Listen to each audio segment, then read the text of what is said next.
Thanks a lot for your patience. So I think now we can start. So it's my great pleasure and honor to announce Professor Goutam Chattopadhyay from the NASA Jet Propulsion Lab in Pasadena, USA. And the talk's title is "Are We Alone? NASA Technologies to Find Life Beyond Earth and Answers to Other Science Questions."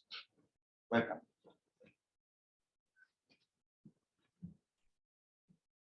All right, good morning, everyone. Sorry for the technical difficulties. As we all know that we can land a rover on Mars, but we cannot really fix PowerPoint and Zoom most often. So I'm really glad to be here to talking to you all.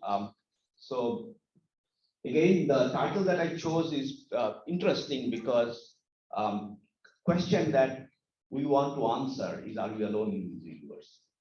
Is there life anywhere outside our planet Earth? So at NASA, whatever we do is actually driven by science. We are trying to answer big science questions that is out there. And one of the biggest science questions out there is this, that are we alone? Is there life? So before I start, I want to tell you one thing, that we have not, whatever you read on the internet or YouTube, we have not found any kinds of life, not even a single cell, anywhere outside our planet Earth. So all these alien stories that you read, so do not believe them. So we have not found anything. So the question is, what are we trying to do? What we are looking for, and what kind of technologies that we need to develop to answer that science question? So I'll go through that and we'll talk about it a little bit. So before I start, I want to acknowledge my group members. We have about 24 people in my small group at NASA JPL. And the name of the group is Submillimeter Wave Advanced Technology SWAT. This is not the kind of SWAT that you know. And if you look at the faces of the people, you realize that they come from all over the globe. So one of the main reason for NASA's success that I believe is because of the diversity of the people that we have, diversity of thoughts, diversity of ideas, and that's what allows us to do good things, great things. Okay.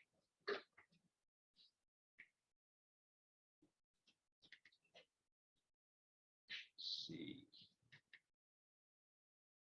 Just use the. Just for the next. Okay. So also a little bit about where I am from and NASA. So NASA has different centers all across the United States. Our headquarters is in Washington, D.C., many of you know, but I am here on the other coast, Jet Propulsion Laboratory that is in Pasadena, California. That is the largest NASA lab for robotic missions. So all this stuff that you see going to Mars and everywhere else. So we build all those instruments at JPL. We have about 6,000 people at this location. And you can see that all different centers, they have different expertise. Many of you know that, Texas, Houston, Texas, where we do all manned missions.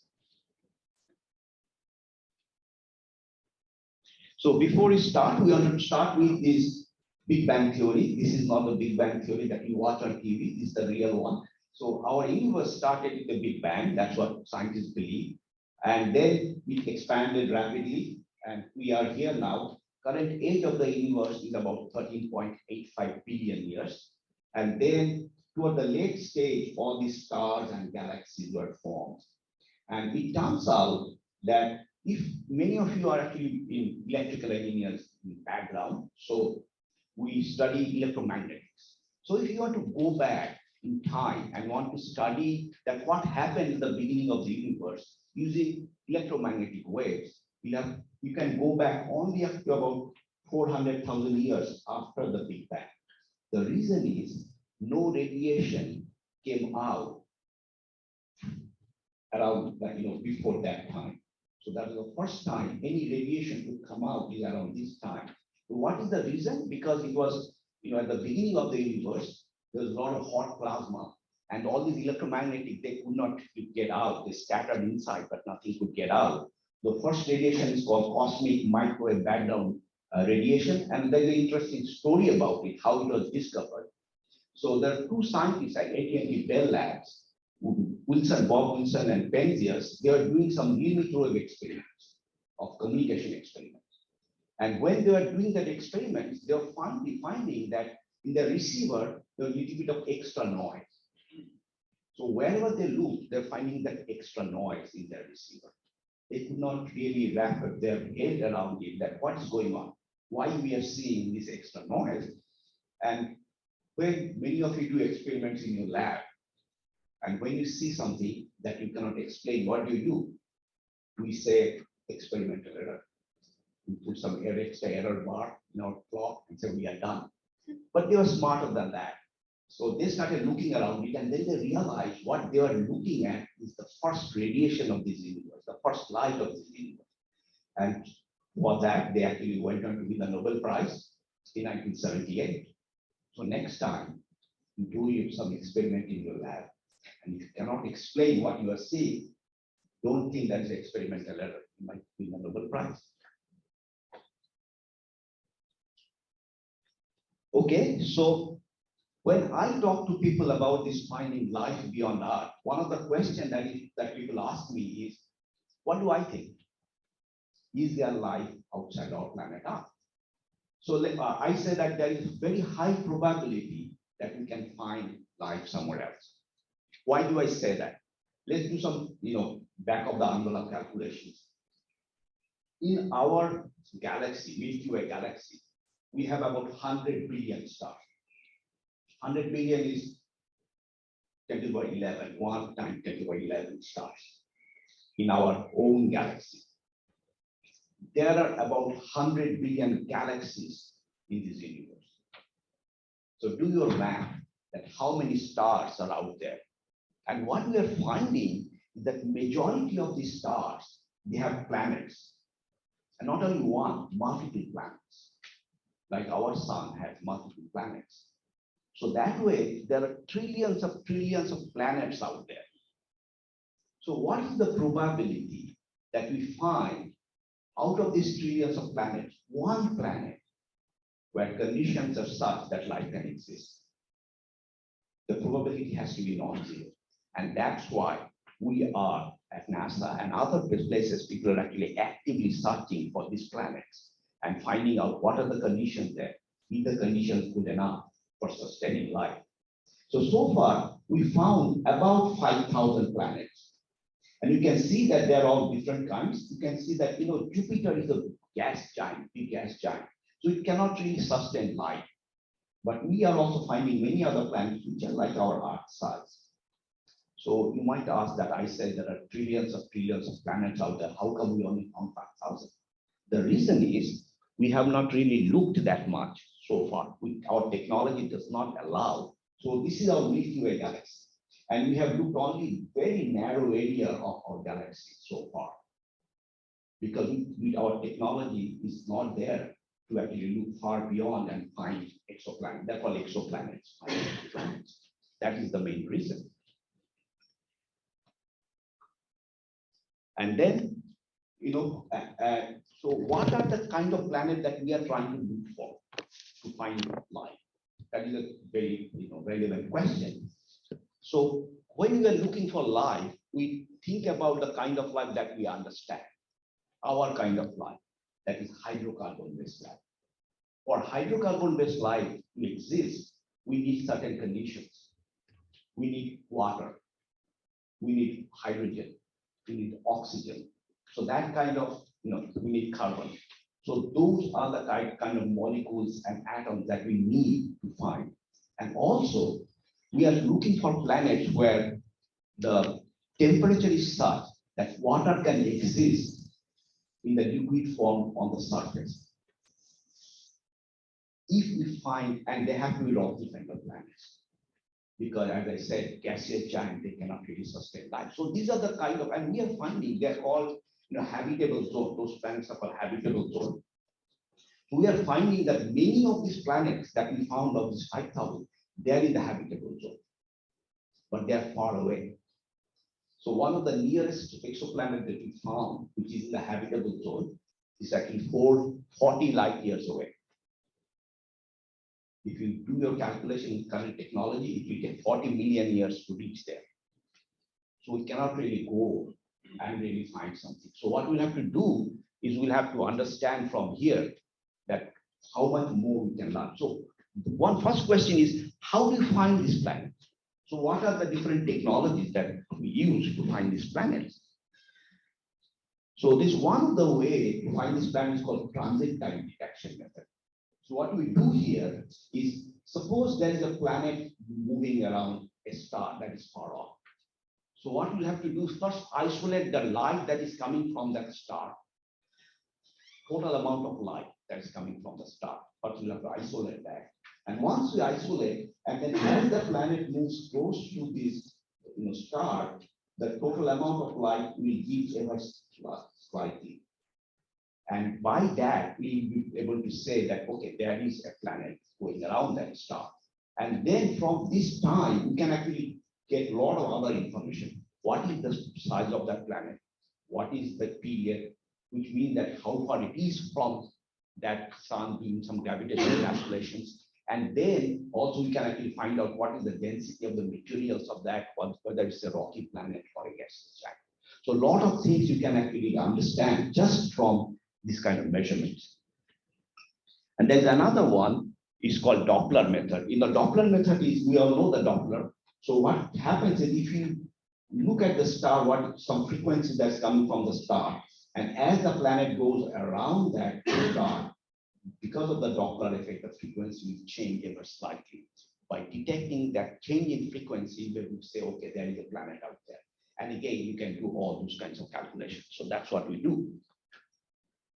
So those stars and those planets that we are finding, they're far off. What is the possibility that there is life in our own planet, solar system? Is there a possibility of life in our own solar system? We'll have to look for that as well.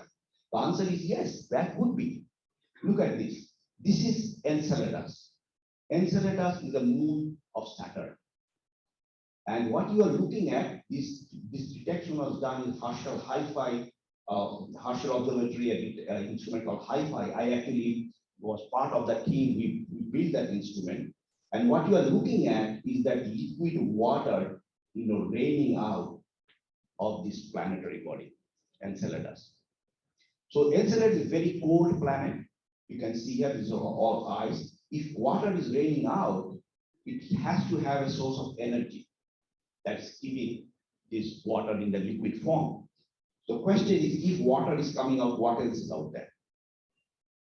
Is there any organic materials? Is there any form of life? So NASA is planning a mission to actually go there and find out. We are involved in developing some of the instrumentation to find out what is out there, what is coming out from Enceladus. So another very interesting planetary body is Europa. Europa is the moon of Jupiter. And again, this is a very cold planetary body. However, we actually, scientists will believe that there is a liquid water ocean underneath thick ice shell of Europa. So thickness of this ice shell, we believe, is about from 100 kilometers to 15 kilometers. And there's a liquid water ocean, which means that there is a source of energy. If there's a liquid water ocean, if there is a source of energy, is there life? So NASA is planning a mission there to find out if there is life in Europa. So if NASA comes to you today and asks, okay, we are planning a mission to Europa. So what kind of instrument you are going to build to find out if there is life? Of course, obvious answer is you are going to send a drill a hole, lower a bucket and see if there is any fish. But problem is that it takes 7 years to go to Europa. And then the total amount of energy, power that we have for this kind of missions is about 300 to 400 watts. That's about 3 to 4 light bulbs. So what kind of drill that you can send that will drill a hole through 15 kilometers of ice with 400 watts of power? It's not going to happen. So you have to think differently. It turns out that there are a lot of cracks in these ice shells, and the materials actually seep all the way to the top surface. However, as it goes, it's very cold, so it freezes. However, Europa is very close to Jupiter, and Jupiter is very high magnetic field, which means high radiation environment. What radiation does is scatters all the material in the atmosphere. So looking at what material is being spotted, is there any organic material? You can do very high resolution spectroscopy to find out what are those materials, and you can tell is there any organic materials coming out on the top surface. Organics does not necessarily mean life, but that is the precursor to life. So also we are actually building instruments like GPR, the ground penetrating radar, and all other kinds of instruments to see what is. So NASA's mission is planned to be about 2026, 2027 timeframe. That's what we are going to go there and we know more what's going on. So another interesting thing is water, search for water. As I mentioned, that kind of life that we are looking for, we need water. And is there water out there in the universe? The answer is yes. Why? We are actually finding that sun-like young stars, their water molecules are coming at very high speed, 200,000 kilometers per hour. If you fire a bullet from AK-47 rifle, with the speed of that is 2,500 kilometers per hour, which means these water molecules are traveling 80 times faster. Then what happens if something travels that fast? It generates a lot of heat and tries to destroy itself. But conditions are such that actually finds a way to be combined and generate a huge amount of water. How much? 100 million times total amount of water in Amazon River is being produced per second in one of these stars. Which means that we have enough water. This universe is flooded in water. So if there is water, you can life. So that's the good sign. Another interesting thing is that when our planet Earth was formed, there was no water. And scientists believe that comets brought water to Earth. However, okay, if I say that comets brought water to Earth, you are going to say you're all engineers and scientists. So how do you know? What kind of proof you can have? It's very interesting that water has different kinds of colors. The water that we drink every day, that you are drinking today, is actually H216O. So oxygen has different isotopes. One of the most stable isotopes is 16. But there are other kinds of water, H217O, H218O, HDO, one hydrogen, one deuterium, one oxygen makes water. D2O, heavy water, many of you know. If you take the ratio of different kinds of water, the abundance of different kinds of water ratios, you find that this ratio is very similar to some of the comets that we see. If the ratios are same, the D over H ratio, then the source has to be the same. So how do we measure that ratio? We do spectroscopy. Spectroscopy is, if H216O has a very strong spectroscopy signature line at 557 gigahertz. H217O has the line at 547 gigahertz. H218O has 552 gigahertz. HDO at 509 gigahertz. So if you actually make instruments of those frequencies and take the ratios, then you'll be able to tell, okay, really comets brought water to Earth. This is a big question for science. And right now we have only 10 such measurements, about 10 to 12 such measurements. So not enough, statistically not significant enough. So we are building instruments. I'll talk a little bit about that we are building instruments to actually answer that question. And of course, we talk about Mars because we keep going to Mars. We are trying to find out, was Mars ever habitable? Why do we go to Mars all this time? The reason is, in its early history, Mars was very much like our planet Earth. It had a lot of water, and many ways it was actually like our own planet. That's why we keep going back to Mars to answer this question: that is there life on Mars today? Was Mars ever habitable? So if you look at these two pictures, look carefully. They are not from planet Earth, they are actually from Mars. And if you look at the terrain, we get this kind of terrain only where there is flowing water. So at one point of time on Mars, there is flowing water. But if we go there to Mars today, we don't see flowing water. The question is, what happened? Where did that water go? Can it happen to our own planet? What can you do to prevent it? So these are the very good, important science questions. That's why you keep going back there. And to answer that question over the years, we actually built a lot of rovers and landed there on Mars. You can see in 1996, we had a very tiny little rover for Pathfinder. Then Spirit and Opportunity, twin rovers, we sent in 2003. And then Curiosity was sent in 2011. And most recently, we had sent Perseverance rover. This is a big one. This is actually when all integration was done. This is in our lab. All integration was done. We are just packing it up to send it to Mars. And many of you know that in 2021, it actually landed on Mars successfully, and we are getting a lot of data. This is very interesting. And this is the first picture it sent it back after it landed. You can see here, some of us who walked on this, when you get this kind of picture back that you have built something and it landed, it had traveled 250 million kilometers. And then it landed safely and sending this kind of pictures back, you get goosebumps. This is amazing kind of technical achievement. And then these are some of the pictures that it sent back from, and also like many of the teenagers, it likes to take selfies as well. So what we are doing is, I'll talk a little bit about this technology that we are developing now. So what NASA is doing, and many other space agencies are doing nowadays, they are focusing on CubeSat. What are CubeSat? CubeSat are very small satellites, shoebox-sized satellites, and there goes by the unit U. One U stands for a cube of 10 centimeter by 10 centimeter by 10 centimeter. So if you have a 6U CubeSat, you can think about it, 30 centimeter by 20 centimeter by 10 centimeter. Then you have a shoebox, and that you can actually put in a payload to go to all these places and do a lot of stuff. So that's what we are actually planning to do. And previously, most CubeSat work mostly was done by university students. They used to build this and put some instrument, maybe a camera, and then we used to fly. NASA used to fly.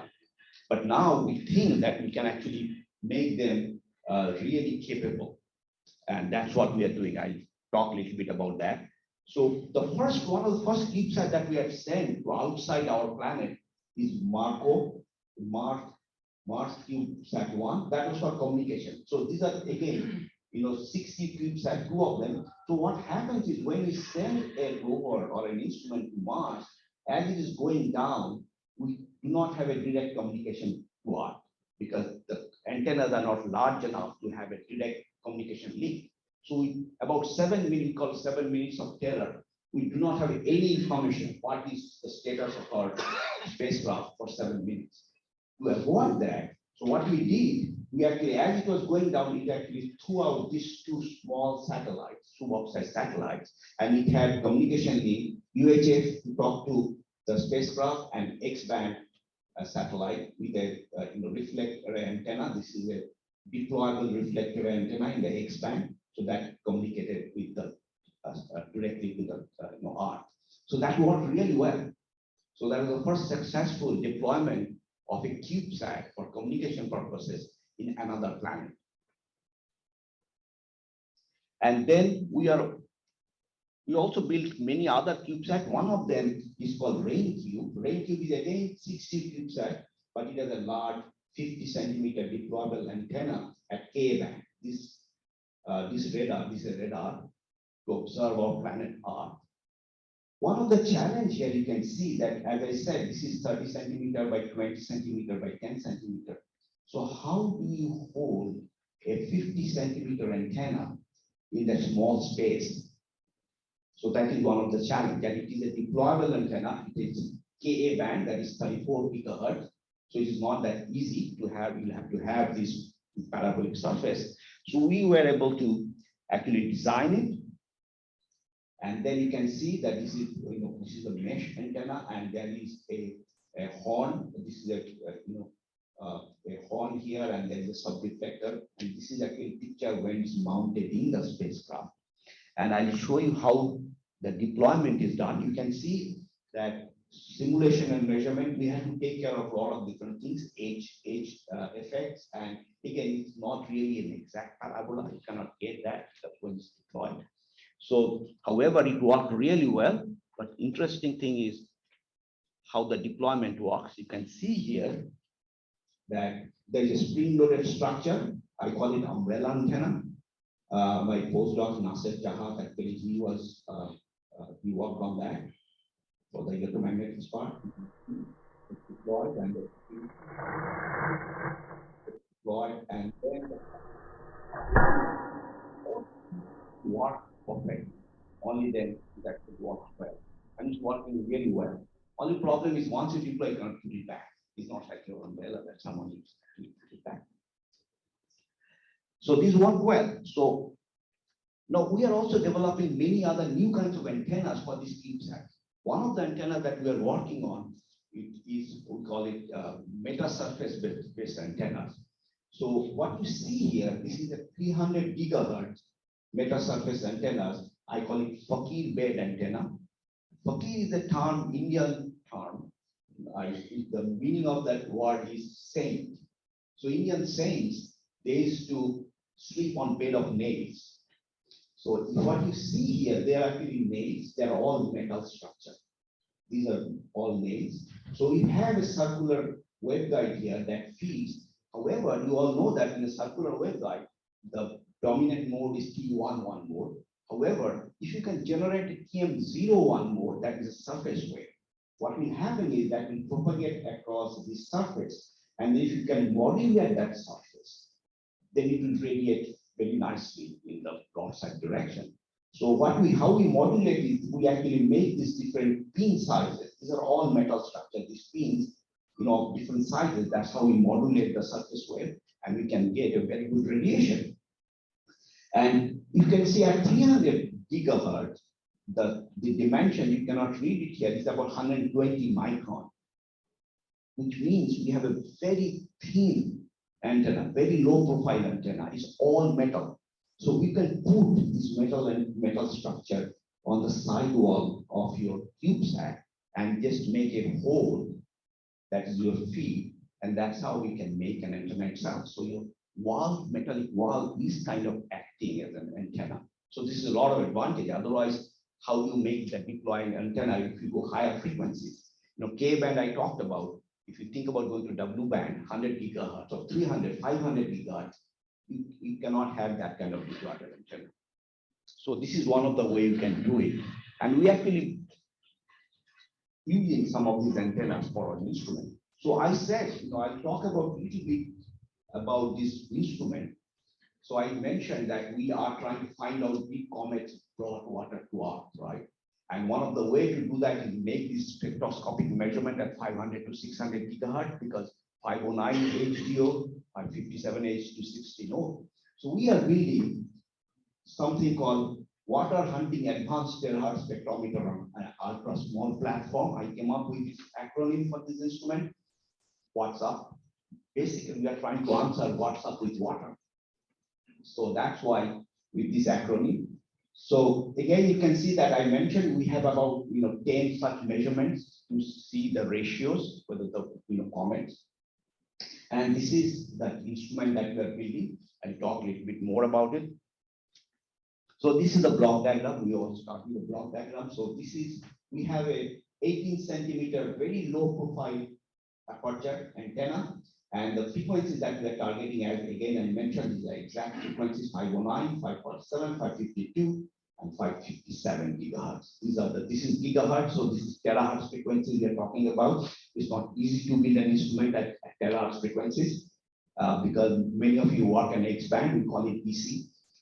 So you can see here, so what we do is first is after the antenna, we need to calibrate our instrument, because if you are measuring the abundance, you have to really know the absolute value of this spectroscopic line. So we need to have a good calibration system. Most often we use a DT switch kind of calibrate system. What you do is you have a switch, you look at the signal that's coming in, and also then you look at a known load so that you can know what is the gain and temperature of your rest of the system. So time to time, we have to switch back and forth.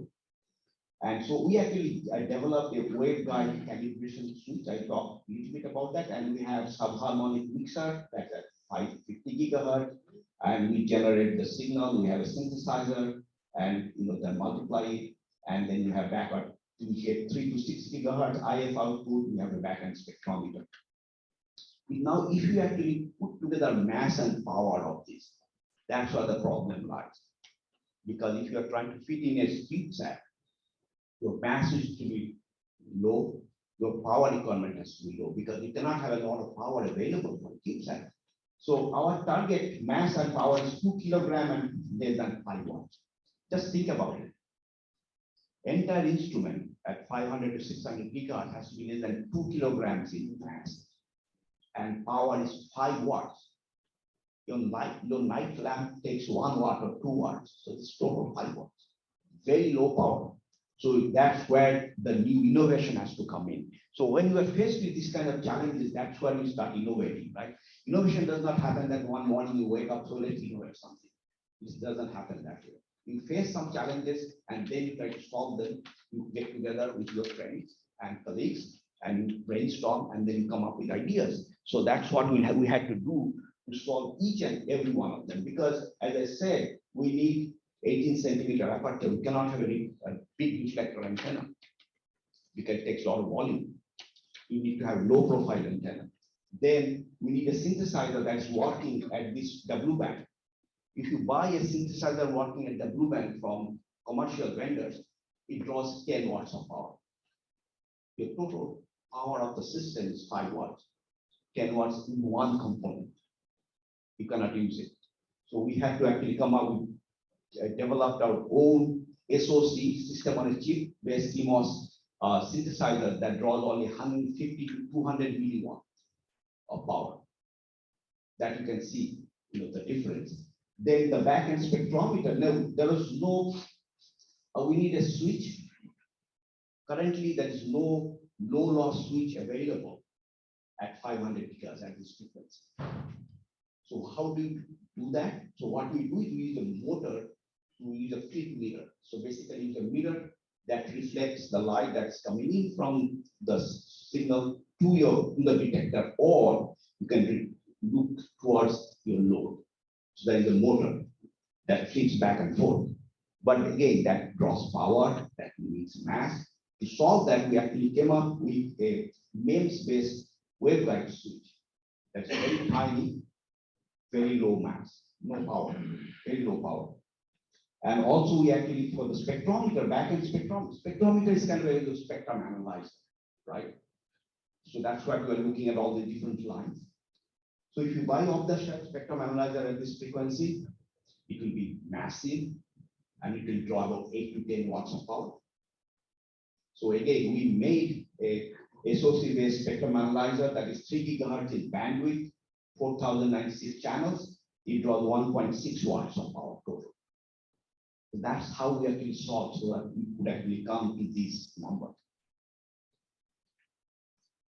So one of the things that we came up with is that this is a very low profile reflector antenna that's working at 500 to 600 gigahertz. You can see here, generally, if you look at any reflector antenna, your sub-reflector will be much sticking out. But we are able to design in a way that sub-reflector is very close to the reflecting surface, which means a very low profile.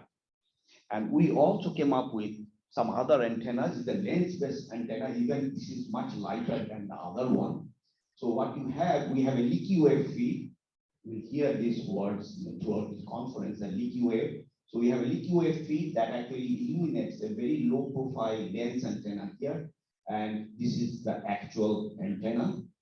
And you can see here, this is actually a 7.5 centimeter in diameter, not the 18 centimeter one. You just wanted to see that it works or not. And then actually we built it and it works really well. This is the measured number at 500 to 600 gigahertz. So again, this is that same antenna. This is where our measurement setup is. This is the beam pattern of that at 500 gigahertz. You can see our simulation and measurement results are almost on top of each other. As I mentioned that we had to come up with an idea of a switch. How do you make a switch at this frequency? It has to be low loss. So what we did, if you have, how a switch works is that if you have a waveguide, if you put a septum in a waveguide, you can change the A dimension of the guide, and that changes the cutoff frequency, right? If you go back and think about it, the cutoff frequency of T10 in a rectangular waveguide is C over 2A.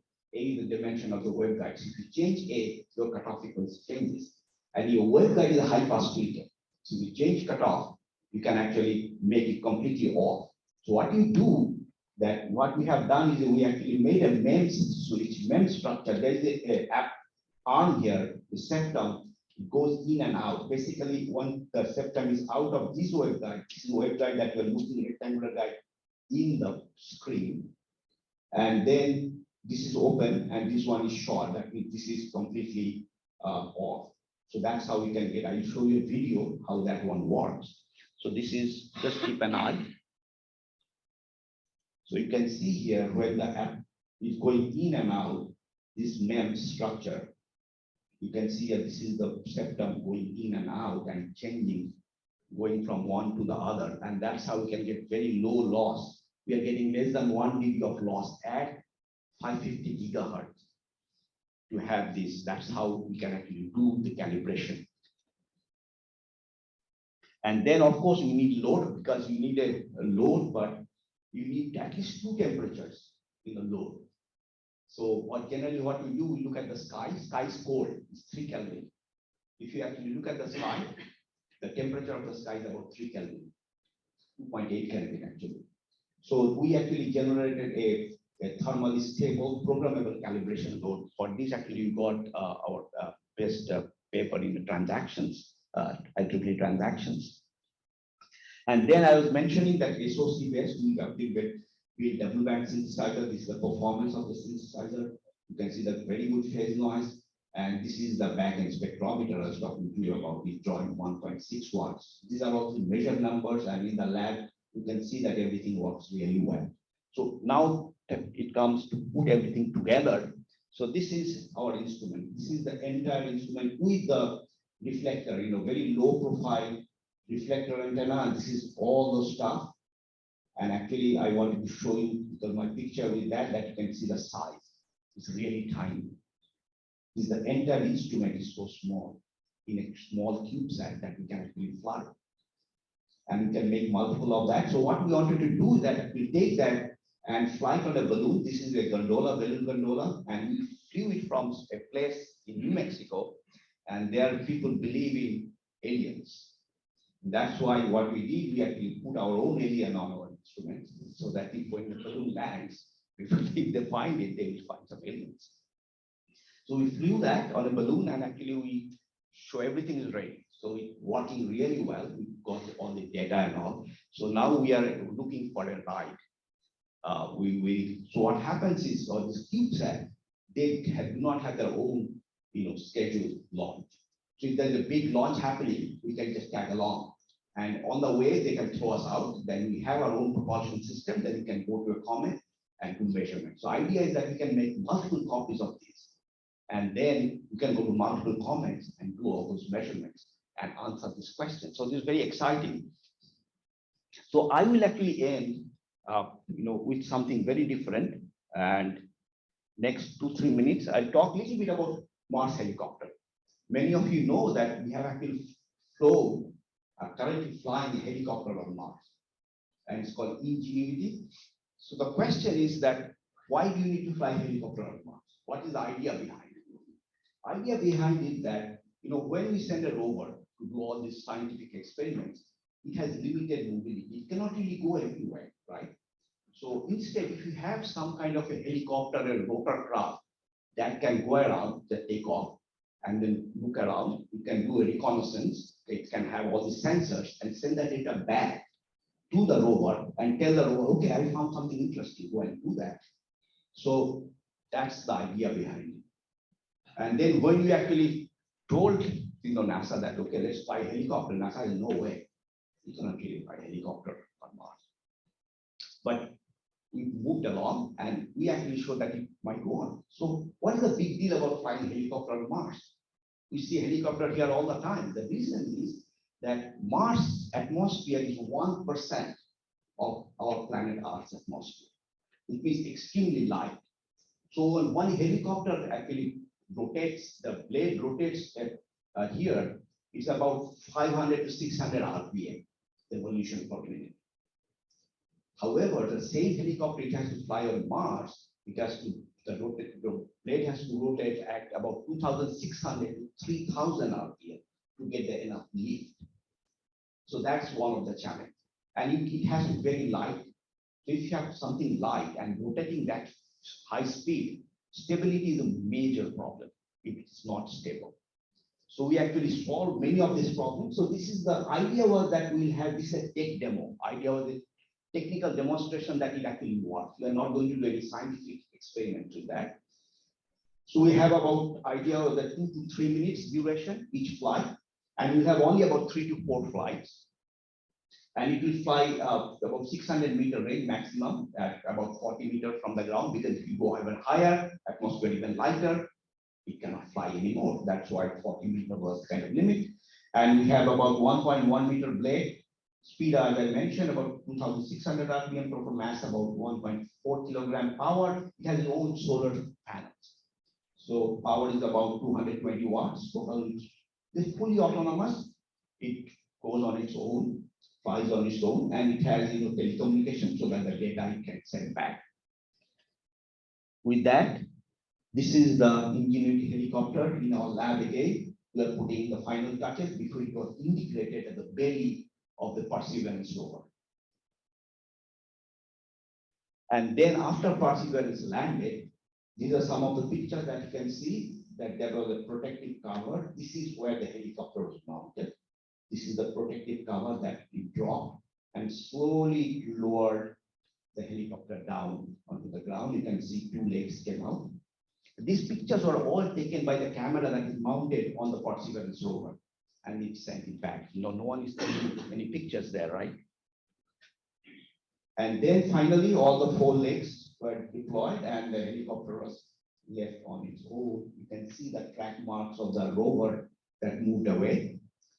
So this is the first time our tiny little helicopter is on its own, standing there and on the Martian surface. Martian surface is very rugged because the temperature swing there is very high. It gets very cold and then warm. So we didn't know whether it will survive or not. And then this is the first flight of the helicopter. That happened on April 19, 2021. This was early morning in Pasadena time, but we were all up and awake. And so this is the actual altimeter data that it sent back. So you can see here, so first flight lasted about 40 seconds. It climbed about 3 meters, that's about 10 feet distance, and hovered around and made a twist about 96 degrees, and then it came down. So I'll show you the actual video that the Perseverance rover at that time was about 40 meters away, and it took a video and sent it back. You can see here, this is where the helicopter is. The video is running. I'll show you here. This is the helicopter. You can see the blades are rotating. Then it took off.